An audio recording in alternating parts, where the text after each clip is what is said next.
بسم اللہ الرحمن الرحیم اللہم صلی علی سیدنا و مولانا محمد وبارک وسلم وصلی علیہ۔ السلام علیکم ناظرین، پروگرام حی علی الفلاح میں ایک مرتبہ پھر خوش آمدید، اور میں ہوں آپ کا میزبان سید سعید الرضا۔ ناظرین، اسلام ایک مکمل ضابطۂ حیات ہے جو انسان کی انفرادی، اجتماعی، اخلاقی اور روحانی اعتبار سے رہنمائی کرتا ہے۔ اسلام کے اندر ناظرین تعلیم اور تربیت کو غیر معمولی اہمیت حاصل ہے، اور یہ بات مسلم ہے کہ کسی بھی قوم کی جو ترقی ہوتی ہے اس کا انحصار اس کے تعلیمی نظام اور اس کے افراد کے کردار پر منحصر ہوتا ہے۔ اسلام کا جو فلسفہ تعلیم و تربیت ہے ناظرین، وہ صرف معلومات فراہم نہیں کرتا بلکہ ایسے با کردار اور باعمل، خدا شناس اور ذمہ دار انسان کی تشکیل کرتا ہے کہ جو دنیا و آخرت کے اندر کامیاب ہو۔ تو یہی آج کا عنوان ہے کہ اسلام کا فلسفہ تعلیم و تربیت۔ اس پر گفتگو کرنے کے لیے ہمارے پاس جو شخصیت موجود ہیں، اکثر آپ کوہ نور کی زینت بنتے رہتے ہیں، جناب حضرت علامہ مولانا مفتی محمد عبداللہ ثاقب قادری صاحب۔ السلام علیکم۔ وعلیکم السلام ورحمۃ اللہ وبرکاتہ۔ ناظرین، جس طرح کہ میں عرض کر رہا تھا کہ اسلام کا جو فلسفہ تعلیم و تربیت ہے وہ صرف باتوں تک محدود نہیں ہے، یا وہ عمل کی طرف بھی لے کر آتا ہے، اور عمل اور کردار اسلام کے فلسفہ تعلیم و تربیت کے اندر بہت ضروری ہے۔ جب تک کردار میں یہ چیزیں نہ اترے تب تک یہ جو تعلیم کا سلسلہ ہے یا تربیت کا سلسلہ ہے یہ نامکمل رہتا ہے۔ اور اسلام کے بھی جو تعلیمی نظام ہے، اسلام کا جو تربیتی نظام ہے، اس کا بھی بنیادی مقصد یہی ہے کہ انسان کے اندر ایمان، تقوی، اسی طرح اخلاق حسنہ، عمل، امانت، دیانت اور خدمت خلق جیسے خوبصورت اوصاف پیدا ہو سکے۔ اور اسلام اس بات پر زور دیتا ہے کہ ہم علم کے ساتھ ساتھ عمل کی طرف بھی توجہ دیں، اور عمل کا کردار اسلامی تعلیمات کے اندر جسم میں جان کے مترادف ہے، کہ اگر کسی شخص کے پاس صرف علم ہے، صرف تعلیم ہے، لیکن عمل نہیں ہے تو اسے یہ چیزیں فائدہ نہیں دیتی۔ تو اس چیز کو اگر پیش نظر رکھیں تو انسان کو اسلام یہ چاہتا ہے کہ یہ ایک جامع الکمالات اور ہمہ جہت شخصیت بن کر سامنے آئے، کہ جس کے اندر جسمانی، ذہنی، روحانی، اخلاقی اور معاشرتی تربیت سب کے سب شامل ہوں۔ ایک خوبصورت مسلمان، یہ جس طرح کہ ہم عرض کر رہے ہیں آپ کے سامنے کہ خوبصورت مسلمان وہ ہوتا ہے کہ جو ہر طرح سے خوبصورت ہو، اس کی گفتار، اس کا کردار، اس کے اعمال، اس کی باتیں، اس کا دوسروں سے ملنا جلنا، پھر اسی طرح اس کا جو ہے وہ لوگوں کے ساتھ اچھے انداز سے پیش آنا، اور آخرت کی فکر کرنا، آخرت کو سنوارنا، کیونکہ یہ جو تعلیم ہے یہ دنیا تک محدود نہیں ہے بلکہ آخرت کا بھی اس کے اندر بہت زیادہ حصہ ہے۔ تو جب بندہ مومن کوئی بھی کام کرتا ہے تو اس کی نظر کے اندر نہ صرف دنیاوی مفاد ہوتا ہے، دنیاوی چیزیں ہوتی ہیں، بلکہ آخرت کو بھی وہ پیش نظر رکھتا ہے، اور دوسری دونوں چیزوں کو ساتھ لے کر چلتا ہے، کہ اگر کسی شخص کی دنیا جو ہے وہ اچھی نہیں ہے، آخرت اچھی ہو رہی ہے، تو اسلام جو ہے وہ اس چیز کی طرف بھی ہمیں ممانعت کا اشارہ دیتا ہے، کہ اسلام یہ کہتا ہے کہ دین اور دنیا دونوں کو ساتھ لے کر چلے، کیونکہ اکثر اوقات یہ ہم نے دیکھا ہے لوگوں کو کہ وہ دنیا کے اندر اس طرح کی زندگی گزارتے ہیں کہ وہ قابل تعریف نہیں ہوتی، لیکن وہ جتنے بھی مصائب اور جتنے بھی تکالیف اور جتنی بھی پریشانیاں وہ دیکھ رہے ہوتے ہیں تو وہ یہ اپنے طور پر گمان کرتے ہیں کہ ہمیں آخرت کے اندر اس کا صلہ ملے گا، تو ایسا نہیں ہوتا، بلکہ اگر جو بزرگان دین جنہوں نے یہ چیز اختیار کی ہے تو ان کا ایک الگ معاملہ ہے۔ اس حوالے سے بھی علامہ صاحب سے ہم پوچھیں گے۔ جی حضرت صاحب، کیا فرمائیں گے آپ کہ جس طرح میں نے عرض کیا کہ اسلام کے اندر جو تربیت ہے، دوسروں کی تربیت کرنا، اس حوالے سے بہت زیادہ رہنمائی ملتی ہے، اور مکمل اسلام کو اگر ہم دیکھتے ہیں تو وہ تربیت کا دوسرا نام ہے۔ تو کیا فرمائیں گے آپ اس حوالے سے کہ کس طرح ہماری تربیت فرماتا ہے اسلام؟ بسم اللہ الرحمن الرحیم، والصلاة والسلام علی رسول الکریم۔ بہت شکریہ شاہ صاحب، ہمیشہ کی طرح ایک خوبصورت موضوع جو ہے اس کا آپ نے انتخاب کیا اور بڑا خوب انٹرو آپ نے دیا۔ قرآن کریم ابتدا میں جب ہم دیکھتے ہیں تو سورہ فاتحہ شریف ہے، سورہ فاتحہ شریف کی پہلی آیت ہمارے لیے بڑی اہم ہے۔ ارشاد ہوا بسم اللہ الرحمن الرحیم الحمدللہ رب العالمین، تمام تعریفیں اللہ کے لیے جو تمام جہانوں کا رب ہے۔ رب کے بہت سے معنی آپ کو لغت میں ملتے ہیں۔ ایک اس کا معنی تربیت دینے والا اور آہستگی کے ساتھ کسی کو پرورش دیتے ہوئے اس کے کمال تک پہنچانے والا۔ پھر سورہ بقرہ تھوڑا سا آگے چلتے ہیں تو اس میں پھر اللہ رب العزت حضرت آدم علیہ السلام کا ذکر فرماتا ہے، اور جو مکالمہ ہوا خالق کائنات کا فرشتوں کے ساتھ اس کو تفصیلاً بیان کیا۔ وَإِذْ قَالَ رَبُّكَ لِلْمَلَائِكَةِ إِنِّي جَاعِلٌ فِي الْأَرْضِ خلیفہ، کہ جب اللہ نے فرشتوں سے فرمایا کہ میں اپنا خلیفہ، اپنا نائب زمین میں بنانے لگا ہوں، تو انہوں نے فرشتوں نے، چونکہ اس سے پہلے بعض مفسرین فرماتے ہیں کہ جنات کو اللہ تخلیق فرما چکا تھا اور فرشتے یہ چیز دیکھ چکے تھے کہ جنات جو ہیں انہوں نے خون ریزی کی، قتل و غارت کی، تو انہوں نے اسی پر گمان کرتے ہوئے عرض کیا قالوا اتجعل فیہا من یفسد فیہا ویسفک الدماء، اے اللہ کیا ضرورت ہے ایسے انسان کو تخلیق فرمانے کی جو زمین میں خون ریزی کرے گا، فساد کرے گا۔ وَنَحْنُ نُسَبِّحُ بِحَمْدِكَ وَنُقَدِّسُ لَكَ، حالانکہ ہم تیری پاکی بیان کرنے کے لیے ہیں۔ تو خالق کائنات نے ان کے اتنے لمبے اعتراض یا جواب یا سوال پر جو کلام فرمایا وہ بس اتنا، انی اعلم ما لا تعلم، جو میں جانتا ہوں وہ تم نہیں جانتے۔ اس سے آگے پھر حضرت آدم علیہ السلام کی عظمت، آپ کی فضیلت فرشتوں کے سامنے واضح کرنے کے لیے خالق کائنات نے علم کو وہاں پہ اللہ نے حضرت آدم علیہ السلام کے دل اور آپ کے سینے میں رکھا۔ وَعَلَّمَ آدَمَ الْأَسْمَاءَ كُلَّهَا، کہ اللہ نے حضرت آدم علیہ السلام کو ہر چیز کا نام سکھا دیا۔ بے شک اس سے پہلے خالق کائنات فرشتوں کو بھی علم عطا فرما چکا تھا، لیکن آدم علیہ السلام کو جو علم ملا اس کی نوعیت ذرا مختلف تھی، کیونکہ زمین آباد ہونی تھی اور زمین پہ حضرت انسان نے تشریف فرما ہونا تھا، تو حضرت آدم علیہ السلام کو خالق کائنات نے پھر ایک جامع علم عطا فرمایا جس میں ہر چیز کے نام تھے۔ خالق کائنات نے فرشتوں کے سامنے اسے پیش کیا کہ اگر تم سچے ہو اپنے دعویٰ میں تو ان کے نام بتاؤ۔ قالوا سبحانک لا علم لنا الا ما علمتنا، تو فرشتوں نے اللہ کی بارگاہ میں اس علم کی بنیاد پر جو خالق کائنات کی بارگاہ سے انہیں عطا ہوا تھا بڑا خوبصورت جواب عرض کیا، اے اللہ تو پاک ہے، ہم نہیں جانتے مگر جتنا تو نے ہمیں عطا فرمایا۔ بے شک یعنی علم کی نفی بھی نہیں کی اور خالق کائنات کی بارگاہ میں اپنے عجز کا اظہار بھی کر دیا۔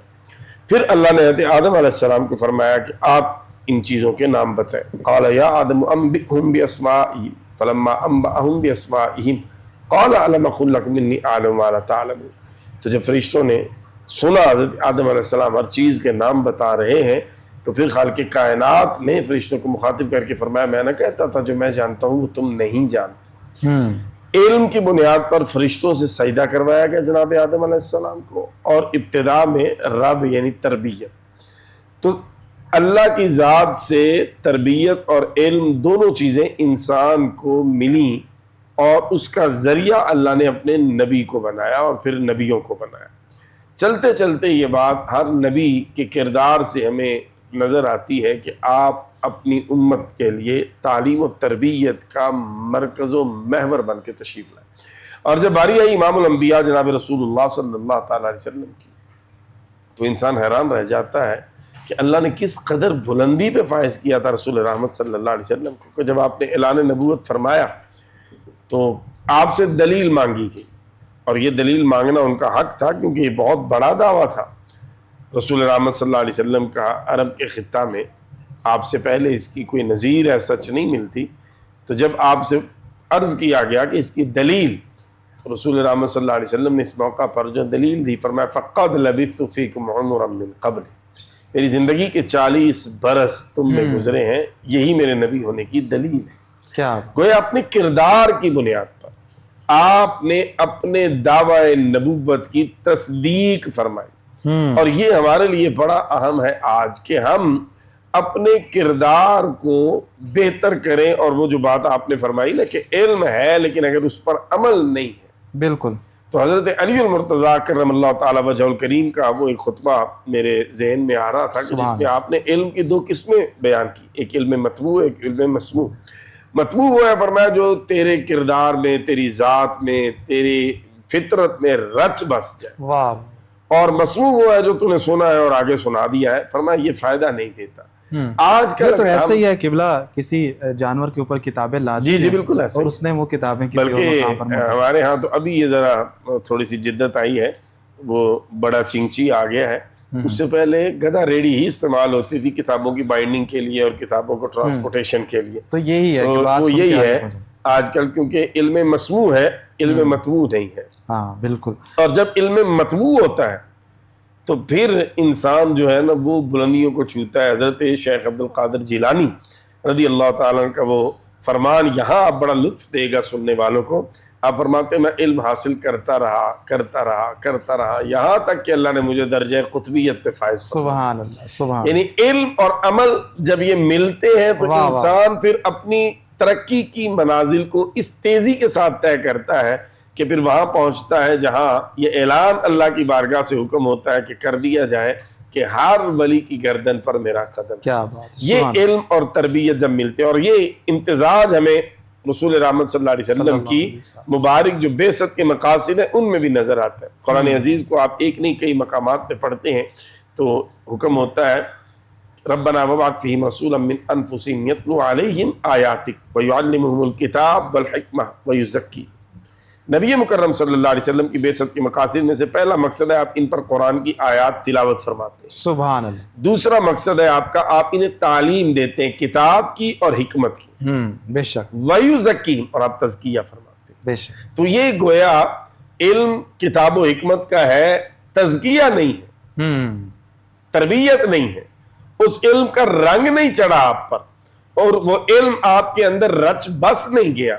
اس علم نے آپ کی جو صبح و شام ہے اس کو تبدیل نہیں کیا. آپ کی زندگی کے رنگ نہیں بدلے. صبغۃ اللہ ومن احسن من اللہ صبغہ, یہ رنگ نہیں چڑھا اگر آپ پر تو پھر ایسے ہی ہے کہ جیسے آپ علم کی وادی سے گزرے لیکن آپ نے علم کا کوئی قطرہ کو چینٹا اپنے دامن پہ پڑنے نہیں دیا. بڑی ہوشیاری سے آپ دامن بچا کے نکل گئے. اور اگر آپ علم مطبوع یعنی آپ اس عمل کی راہ پہ قدم رکھ دیتے ہیں تو پھر ایک آیت بھی کافی ہے. کیا بات, کیا بات. رسول رحمت صلی اللہ علیہ وسلم کی بارگاہ میں ایک بوڑھا شخص حاضر ہوا. عرض کیا رسول اللہ صلی اللہ علیہ وسلم مجھے کچھ نصیحت فرمائیے اور مختصر فرمائیے کہ میں زیادہ باتیں یاد بھی نہیں رکھ پاؤں گا اور عمل بھی نہیں کر پاؤں گا. تو آپ نے سورہ زلزال کی دو بڑی مختصر آیات تلاوت فرمائی. فَمَن يَعْمَلْ مِثْقَالَ ذَرَّةٍ خَيْرًا يَرَهُ وَمَن يَعْمَلْ مِثْقَالَ ذَرَّةٍ شَرًّا يَرَهُ. وہ اٹھا کپڑے جھاڑے اور عرض کیا میرے لیے کافی ہے, میں اس سے نہ زیادہ کروں گا نہ اس سے کم کروں گا. یہ کہہ کر وہ مڑا. صحابہ کرام حیران ہے کہ کہاں قرآن کریم اتنا لمبا چوڑا اس میں اللہ نے نصاب دیا ہے, احکام دیے ہیں, اور کہاں یہ دو مختصر ترین آیات سن کے کہتا ہے کہ میرے لیے کافی ہیں.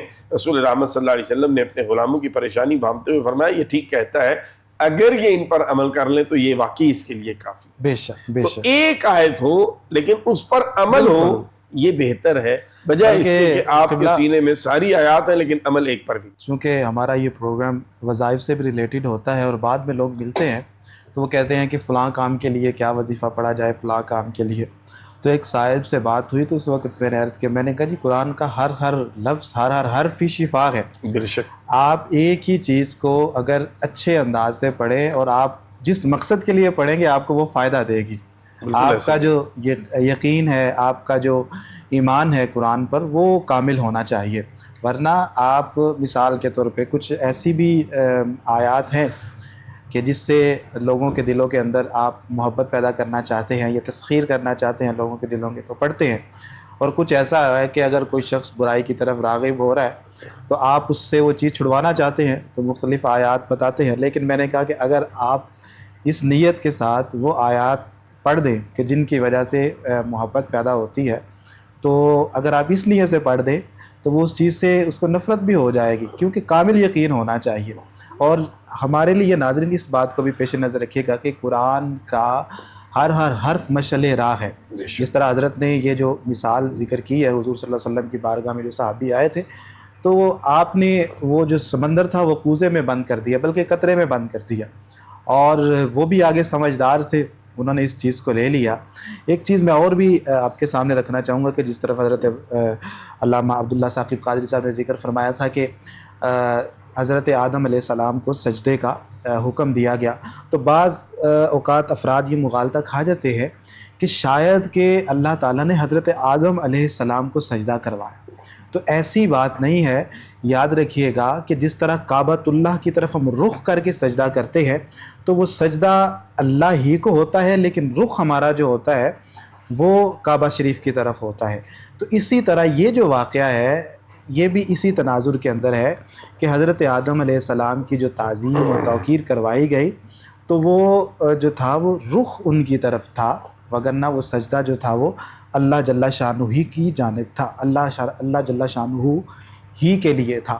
تو اس چیز کو بھی پیش نظر رکھا جائے۔ اکثر ہمارے اوپر یہ اعتراض بھی ہوتا ہے، اور اس چیز کو اگر ہم پیش نظر رکھیں تو یہ جو ایک خیال آتا ہے کہ اللہ تعالیٰ شرک سے روکتا ہے اور اللہ کے علاوہ کسی کو بھی سجدہ کرنا یہ ممنوع ہے، تو علماء کرام اس حوالے سے یہ رہنمائی فرماتے ہیں، اور اسی چیز کو پیش نظر رکھنا چاہیے۔ اور کعبہ شریف کی طرف ہم رخ کر کے سجدہ کرتے ہیں، کعبے کو نہیں کرتے۔ تو اگر یہ چیزیں پیش نظر ہوں تو انسان بہت سے مخالفتوں سے بچ جاتا ہے۔ حضرت آپ نے ایک اور آیت مقدسہ کی طرف اشارہ فرمایا کہ جس میں فرشتے اللہ کے حضور عرض کرتے ہیں کہ جب وہ انسان دنیا کے اندر آئے گا تو وہ فساد برپا کرے گا۔ آج کے دور کے اندر تقریباً اس ہفتے کے اندر ہی ہم دیکھیں تو بہت سارے ایسے ہم نے واقعات رونما دیکھیں کہ بچوں کے جو ہے وہ قتل عام ہو رہا ہے، پھر اس طرح لوگوں کے قتل ہو رہے ہیں، اور وہ جس چیز کا خطرہ تھا جو فرشتے تھے ان کے دلوں کے اندر، وہ چیز ظاہر ہو رہی ہے۔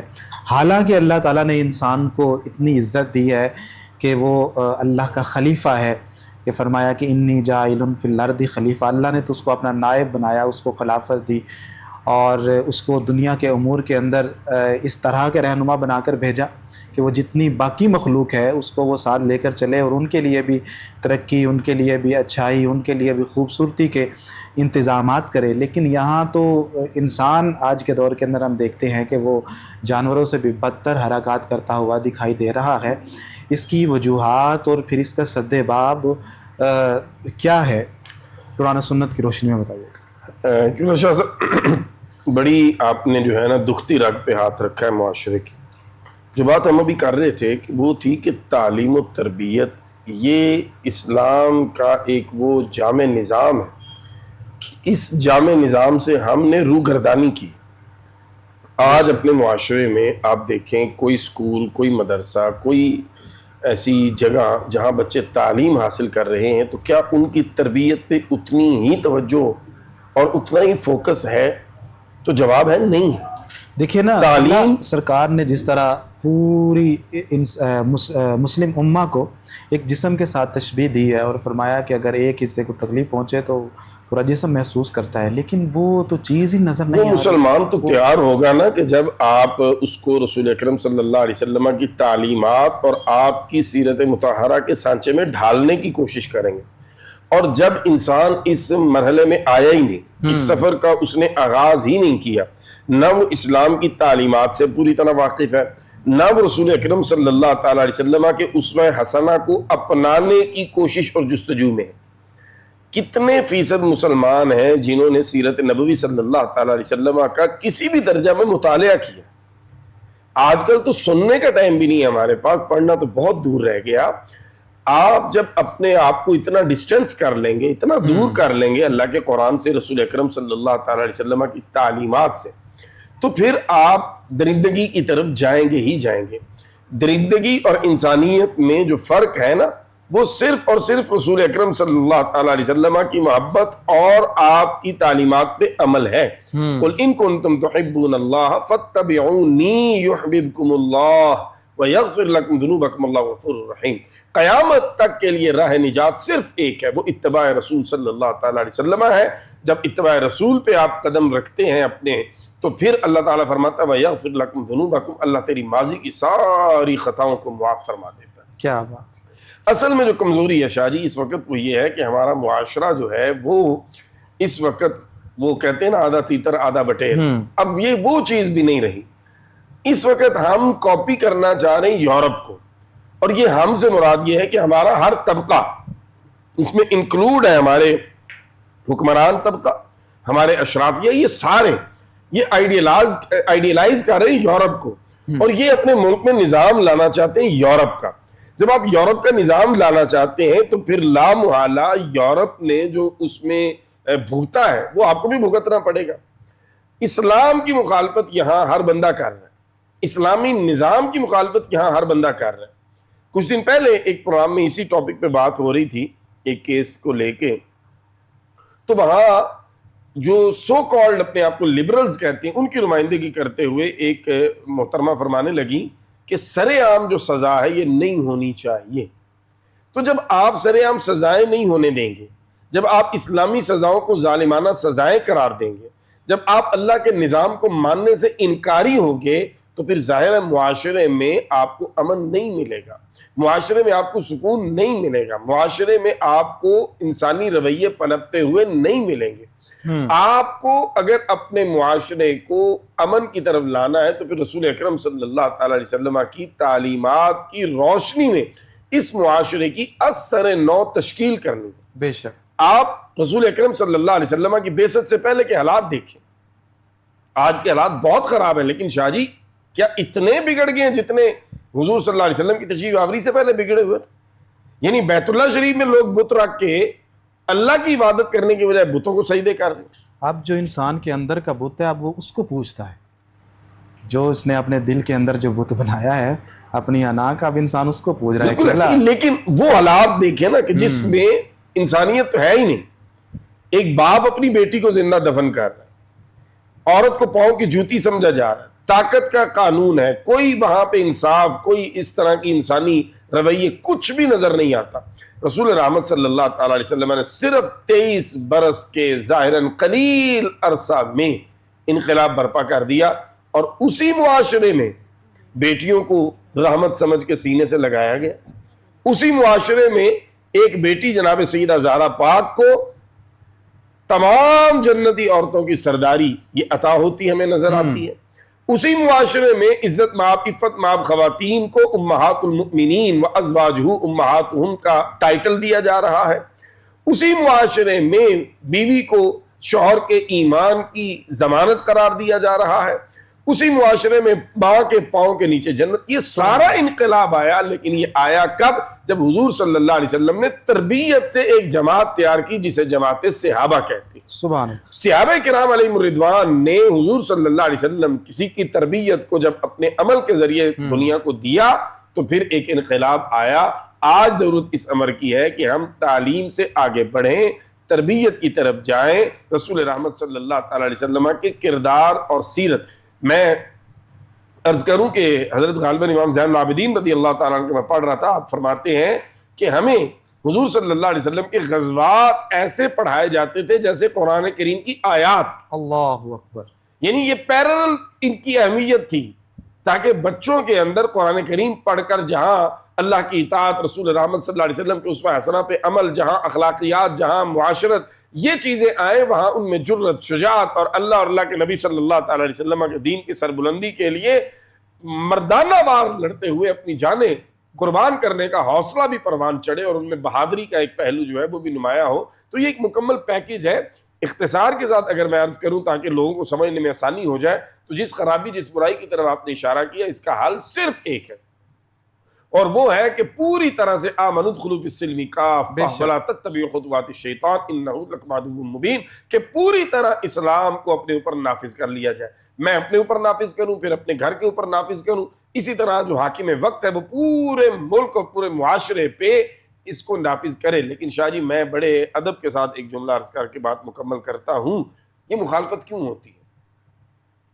بھلے میں کر رہا ہوں، میں اپنے آپ سے شروع کرتا ہوں، کیونکہ کہا جائے گا کہ یہ مذہبی طبقہ، بالکل میں بھی نہیں چاہتا سے مراد کہ ہم میں سے بھی کچھ لوگ نہیں چاہتے کہ یہاں پہ اسلام پوری طرح سے نافذ ہو جائے. اس کی وجہ کہ اسلام مجھ سے بھی جواب مانگے گا.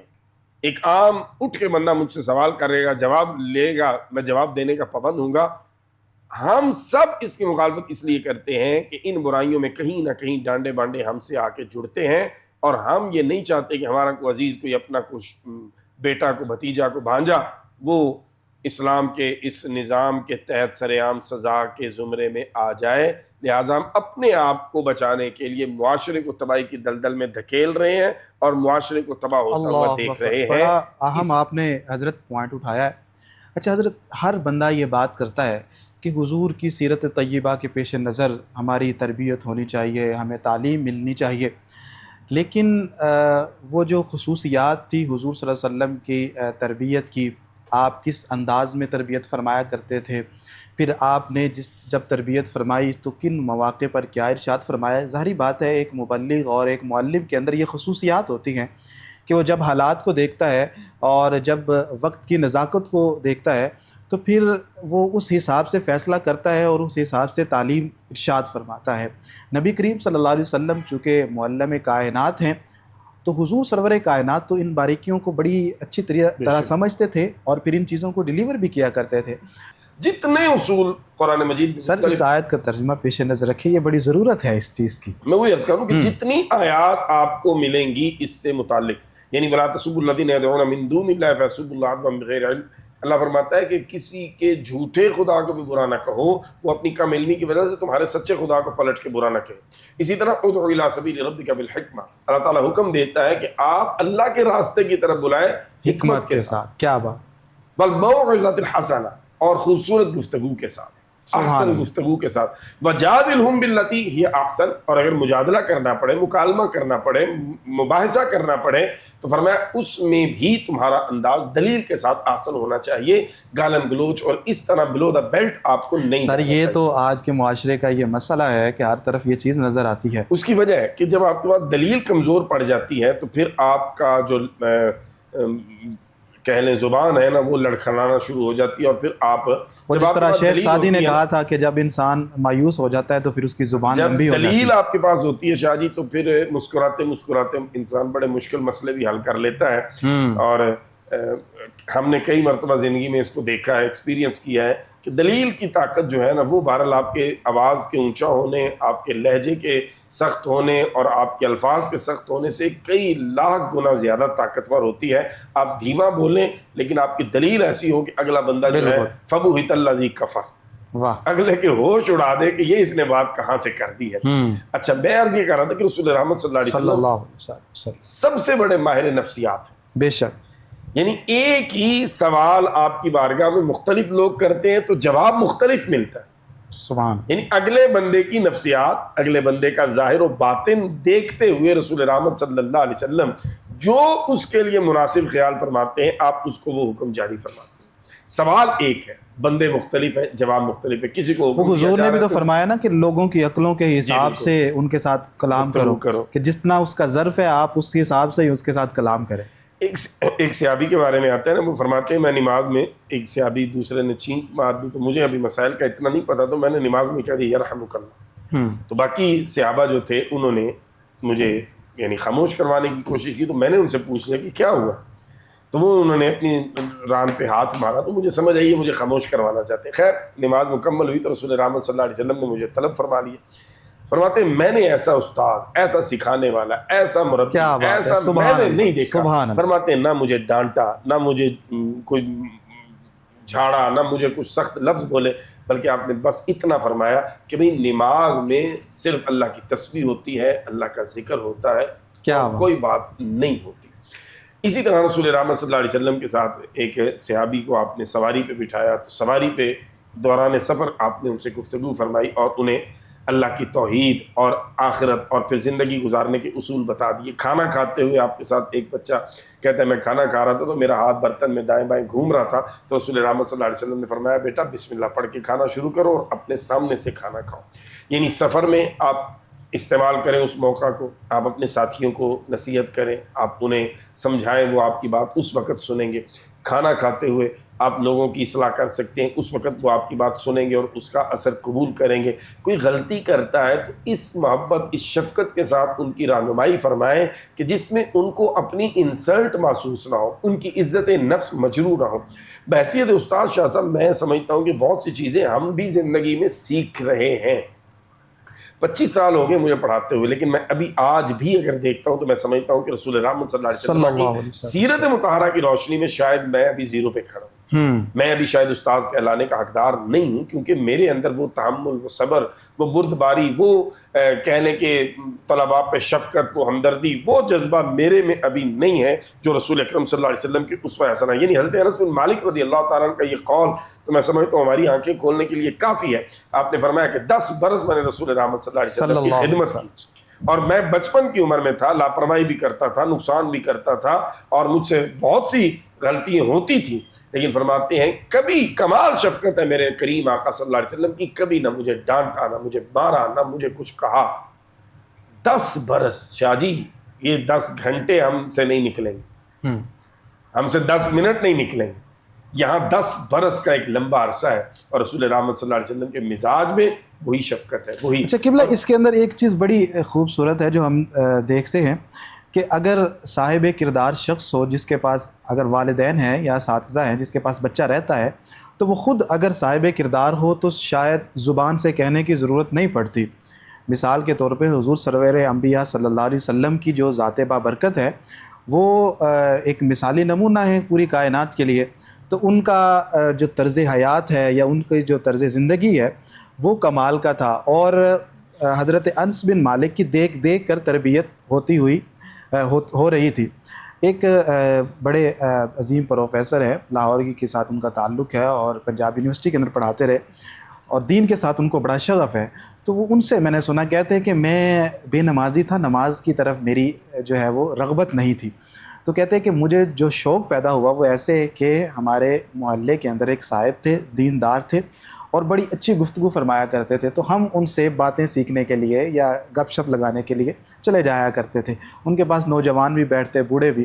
تو کہتے تھے کہ وہ جب نماز کا وقت ہوتا تو وہ نماز میں تاخیر نہیں کرتے تھے، اور نہ ہی کسی کو کہتے تھے کہ بھئی چلو آؤ نماز پڑھے، تو وہ خود ہی اٹھ کے انہوں نے نماز شروع کر دیا کرنی۔ تو ہم بھی دیکھتے دیکھتے ان کے ساتھ ہی وہ نماز پڑھنا شروع ہو گئے۔ یعنی انہیں یہ کہنے کی نوبت نہ آتی تھی کہ آؤ نماز پڑھے، بلکہ وہ خود ہم ان کے کردار کو دیکھتے کہ جہاں گفتگو کا وقت ہے، گفتگو ہو رہی ہے، جب نماز کا وقت ہے یا تسبیح کا وقت ہے تو وہ کرنا شروع کر دیتے، اور ہم دیکھتے دیکھتے یہ شروع کر دیتے۔ اور کہتے ہیں کہ ایک چیز ان کے پاس یہ تھی کہ وہ علم بڑا رکھتے تھے، تو علم کی باتیں ہوتی تھی تو ہمیں پھر دونوں چیزوں کا ان کو دیکھ کر یہ جو ہے وہ دل کے اندر شوق پیدا ہوا کہ نمازی بھی بن گئے اور مطالعے کا شوق بھی پیدا ہو گیا۔ تو اسی طرح ناظرین اگر ہم یہ دیکھتے ہیں ہماری زندگی کے اندر کہ اگر والدین صبح تہجد کے وقت اٹھتے ہیں، تہجد پڑھتے ہیں، آپ بچے کو کچھ نہیں کہہ رہے، اور اس کے بعد تلاوت کلام مجید کرتے ہیں، پھر جو ہے وہ نماز پڑھتے ہیں، نماز کے بعد آپ سیر کے لیے جاتے ہیں، پھر آپ کا ناشتہ ہوتا ہے، پھر اس طرح 5 نمازیں بر وقت ادا کی جا رہی ہیں، ہر چیز کو ایک پراپر طریقے سے حلال حرام کے اندر تمیز ہے، اور طرز زندگی بھی خوبصورت ہے۔ اگر کہیں کسی معاملے کے اندر رنجش ہو جاتی ہے، خاندان کے معاملات ہیں، دوستوں کے معاملات ہیں، احباب کے معاملات ہیں، تو وہاں اگر آپ خوش اسلوبی سے ان چیزوں کو نپٹاتے ہیں تو وہ بچہ دیکھ رہا ہے، اس کو پتہ چل جاتا ہے کہ ہم نے اسی طرح یہ سلسلہ کرنا ہے۔ اور اگر آپ دیکھتے ہیں کہ آپ بچے کو تو کہتے ہیں کہ بیٹا یہ کام نہیں کرنا، مثال کے طور پر کسی برائی سے روکتے ہیں اور خود آپ کے اندر وہ برائی پائی جا رہی ہے، اس طرح بچے کو آپ کہتے ہیں کہ صبح آپ نے اٹھنا ہے، یہ کام کرنا ہے، لیکن آپ خود نہیں اٹھ رہے، تو وہ کچھ بھی نہیں ہوگا، وہ آپ کے ڈر سے یا آپ کی بات کا لحاظ رکھتے ہوئے چند دن تو کر لے گا، لیکن مکمل طور پر، مستقل طور پر اس کی زندگی کے اندر یہ وصف پیدا نہیں ہوگا۔ تو جب تربیت کی جاتی ہے، جس طرف حضرت صاحب نے اشارہ کیا تھا، تو وہاں خود اپنا کردار بھی پیش کرنا ضروری ہوتا ہے۔ اور حضرت انس بن مالک ہوں یا دیگر صحابہ کرام ہوں جو حضور کی معیت میں رہتے تھے، حضور کے ساتھ رہتے تھے، ان کی کامیابی اور ان کے بلند اور اعلیٰ اخلاق ہونے کا جو اصل وجہ تھی، اصل سبب جو تھا وہ یہ تھا کہ حضور سرور کائنات خود اس چیز سے مالا مال تھے، اور وہ دیکھ دیکھ کر ہی تربیت حاصل کر رہے تھے۔ جی حضرت صاحب۔ بالکل شاہ جی، میں جس طرح آپ آ گئے نا بچوں کی، تو یہ بڑا ایک اہم چیز ہے، چونکہ ٹائم بہت ہمارا کلوزنگ آ گیا ہے، جی میں صرف اشارہ کر دیتا ہوں۔ بچے کی تربیت جو ہے نا، ہم سوچتے ہیں کہ 10 سال کے بعد کریں. 10 سال کے بعد جب تربیت کی طرف آپ آئیں گے تو آپ کے لیے بڑا مشکل ہو جائے گا. بے شک. بچے کی تربیت شروع ہو جاتی ہے جب آپ شادی کرتے ہیں. کہا گیا نا نیک ماں لاؤ. کیوں کہا گیا نیک ماں لاؤ؟ یا عورت کا انتخاب کرتے ہوئے بتایا گیا کہ حسن دیکھا جاتا ہے، مالداری دیکھی جاتی ہے، دینداری دیکھی جاتی ہے، تم دینداری دیکھو. یہ ساری چیزیں دیکھیں. اس کے بعد جب بچہ کنسیو کر لیتی ہے خاتون، اور اس کے 4 مہینے کے اندر جب بچے میں روح ڈل جاتی ہے، جان ڈل جاتی ہے، اور بچہ ایک مکمل انسان بن کے اگلے کچھ مہینے ماں کے پیٹ میں ہے، تو شاہ جی وہاں سے تربیت شروع ہے. بچہ سن بھی رہا ہے، بچہ چیزوں کو محسوس بھی کر رہا ہے، اور بچہ چیزوں کو اپنے ذہن میں محفوظ بھی کر رہا ہے. اور جب اس ٹائم پہ آپ رسول رحمت صلی اللہ علیہ وسلم کے انداز حیات سے منہ پھیرتے ہیں، تو پھر آپ اپنے بچے کے بگاڑ کی پہلی اینٹ رکھ دیتے ہیں. اس کے بعد بچہ جب ماں کی گود میں آتا ہے، ہمارے ہاں یہ سمجھا جاتا ہے بچہ نو کی پتہ، بچہ دیکھ رہا ہے. اب بچہ سن نہیں رہا، صرف بچہ دیکھ بھی رہا ہے. اور یہ جدید ترین لیٹسٹ جو ابھی اسٹڈی ہے وہ یہ ہے کہ بچہ سن کے کم سیکھتا ہے، دیکھ کے زیادہ سیکھتا ہے. اور اس پہ آپ اپنے گھر میں دیکھ لیں، آپ کے ساتھ مثالیں ہوں گی کہ آپ جائے نماز بچھاتے ہیں تو چھوٹا گھر کا سب سے بچہ وہ بھی آپ کے ساتھ آگے ویسے ہی کرنا شروع کر دیتا ہے. اس کو پتہ بھی نہیں کہ یہ نماز ہے، یہ رکوع ہے، یہ قیام ہے، لیکن وہ ویسا کر رہا ہے کیونکہ وہ دیکھ رہا ہے. اب ماں کی گود سے بچہ دیکھنا بھی شروع ہو گیا، سننا بھی شروع ہو گیا، اور آپ جو ہماری زندگی جیسے ہے شب و روز، وہ ویسے ہی بچہ چیزیں اڈاپٹ کرتا چلا جا رہا ہے. 10 سال میں بچہ بن چکا ہے اس نے جو بننا ہے. بے شک اس کی وہ جو راہ اب آپ جا کے جی وہ چل پڑا راستے پہ، عادات پختہ ہو چکی ہیں. اب آپ جاگے ہیں، اب آپ کہہ رہے ہیں میں اس کی تربیت کروں گا، تو اب مشکل ہو جائے گا. سو اسلام کو سمجھیے، اللہ کا واسطہ ہے. ماں کے پاؤں تلے جنت، باپ جنت کا مین دروازہ ایسے ہی نہیں ہے. یہ آپ کی ذمہ داری ہے، اور آپ اس ذمہ داری کو ادا کرنے میں ناکام ہیں. آپ جب تک اس ذمہ داری کو ادا نہیں کرتے تب تک آپ اللہ کی بارگاہ میں بطور مجرم اپنے آپ کو تصور کیجئے. آپ کو قیامت کے دن یہ سوال ہونا ہے. حدیث مبارکہ بڑی واضح ہے، رسول رحمت صلی اللہ علیہ وسلم نے فرمایا تم میں سے ہر ایک سربراہ ہے، اور اس سے اس کی رعیت کا سوال ہونا ہے. تو بطور سربراہ، بطور والد مجھ سے سوال ہونا ہے کہ اللہ نے تمہیں یہ اولاد دی تھی، یہ نعمت تھی، تربیت تمہارے ذمہ تھی، تم نے کیوں نہیں کی. سو یہ میں نے اشارہ کر دیا ہے، اس پر آپ خود سٹڈی کریں، دیکھیں چیزیں.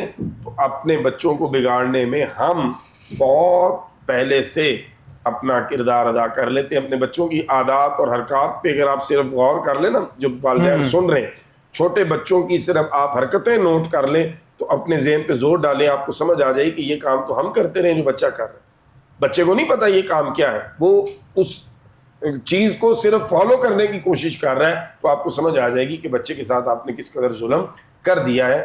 ہاں، اسلام نے جب کہا تھا کہ بچے کی تربیت کرو، اور ہم بزرگان دین میں دیکھتے ہیں کہ 4 سال کا بچہ ہوتا ہے تو اس کو قرآن کریم پڑھانے کی طرف لے آیا جاتا ہے، اور پھر 7 سال کی عمر میں نماز کی طرف لایا جا رہا ہے، 10 برس کی عمر میں اس پر سختی شروع کی جا رہی ہے. یہ پورا ایک روڈ میپ دیا تھا آپ کو اسلام نے. آپ نے اسلام سے روگردانی کر کے حلیت بچہ ہے، حلیت بچہ ہے یہ کہہ کے اپنے بچے کو برباد کر لیا. اور پھر آپ آگے حضرت صاحب چینل پہ میں بھی بیٹھتا ہوں، آپ بھی بیٹھتے ہیں شاہ جی، اور زیادہ کالیں یہ ہوتی ہیں بچے میں غصہ بڑا ہے. آج کل کے بچے جو ہیں وہ سنتے نہیں ہیں، ماں باپ کے نافرمان ہو گئے ہیں. وجہ یہ ہے نا، آپ نے تربیت نہیں کی، آپ نے رزق حلال نہیں کھلایا. اب آپ کو یہ بھگتنا ہے. میرے طویز سے بچہ اب ٹھیک نہیں ہونے والا.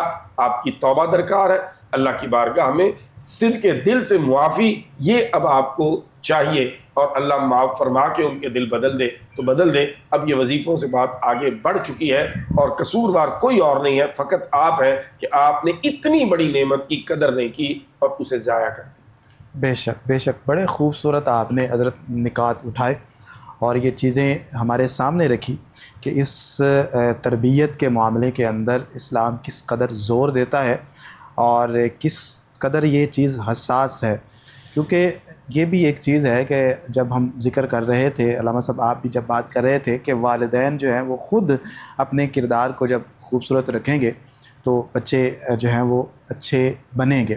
لیکن عموماً یہ ہے کہ انسان کی ایک زندگی ہے تو وہ اپنی چیزیں نہیں چھوڑنا چاہتا، اور یہ چیزیں جو بھی عادات انسان کی بن چکی ہوتی ہیں ان کو چھوڑنا، ان سے دور ہونا بڑا مشکل ہوتا ہے. تو اس چیز سے جو ہے وہ ناظرین لڑنا پڑتا ہے. بچوں کے لیے، اولاد کے لیے، اگلی نسل کے لیے انسان کو قربانی دینا پڑتی ہے. جی انعام بھی تو بڑے بڑے ہیں. جی یعنی باپ کی رضا میں خدا کی رضا واہ واہ، چھوٹی بات. سبحان اللہ. قربانی دیں گے تو اتنا بڑا بے شک اعزاز بے ملے گا نا. شک، بہت خوب آپ نے پوائنٹ اٹھایا، اور اسی جملے پر ہم اپنے پروگرام کا اختتام کریں گے. حضرت آپ تشریف فرما ہوئے، آپ نے ہمیشہ کی طرح بڑی خوبصورت اور جامع گفتگو فرمائی. امید کرتے ہیں کہ ناظرین اس سے فائدہ حاصل کریں گے اور اپنے ذہنوں میں ایک انقلاب محسوس کریں گے، اور یہ عہد کریں گے کہ ہم ہر صورت کے اندر اپنے بچوں کے مستقبل، روشن مستقبل کے لیے عملی اقدامات کریں گے. ناظرین اسی کے ساتھ اپنے میزبان سید زین الرضا کو اجازت دیجیے. اللہ حافظ. ملاقات ہوگی اگلے پروگرام کے اندر. جناب. الحمدللہ رب العالمین والصلاة والسلام علی اشرف الانبیاء والمرسلین ربنا آتنا فی الدنیا حسنہ وفی الآخرۃ حسنہ وقنا عذاب النار. الہ العالمین جو کچھ عرض کیا تیری رضا کے لیے، الہ العالمین اس میں کوئی غلطی ہوگی تو معاف فرما. پہلے ہمیں پھر سننے والوں کو عمل کی توفیق عطا فرما. الہ العالمین ہمیں ایمان پر سلامت، ایمان پر زندگی اور ایمان کی سلامتی پر موت عطا فرما. آمین. ہم سب کی مشکلات، تکالیف، بیماریاں، دکھ دور فرما. تمام عالم اسلام کی سلامتی فرما. بالخصوص وطن عزیز پاکستان کو استحکام، خوشحالی، ترقی نصیب فرما. الہ العالمین ہم سب کو اپنی ذمہ داریاں، اپنے فرائض ادا کرنے کی توفیق عطا فرما. آمین. بالخصوص اپنے سے وابستہ لوگوں کی تربیت کے حوالہ سے اے میرے اللہ جو ہمارا کردار ہے اسے اچھے انداز کے ساتھ ادا کرنے کی توفیق عطا فرما. آمین. صلی اللہ تعالی علی خیر خلقہ محمد وآلہ وصحبہ اجمعین برحمتک یا ارحم.